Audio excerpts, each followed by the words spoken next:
Moikka, mä oon Emilia Beck, suuhygienisti. Mä kerron teille nyt ientulehduksesta.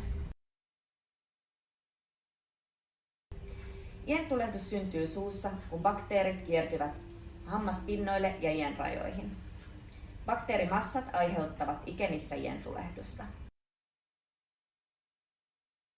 Ientulehduksen oireet ovat vertavuotavat ikenet. Ikenet saattavat olla ärtyneet, punokat ja turvonneet. Ja aina kun kosketat ientä hammasharjalla tai hammastikuilla, sieltä vuotaa verta. Älä pelästy ikenien verenvuotoa, vaan tehosta suuhygieniaa. Ientulehdus on helposti hoidettavissa.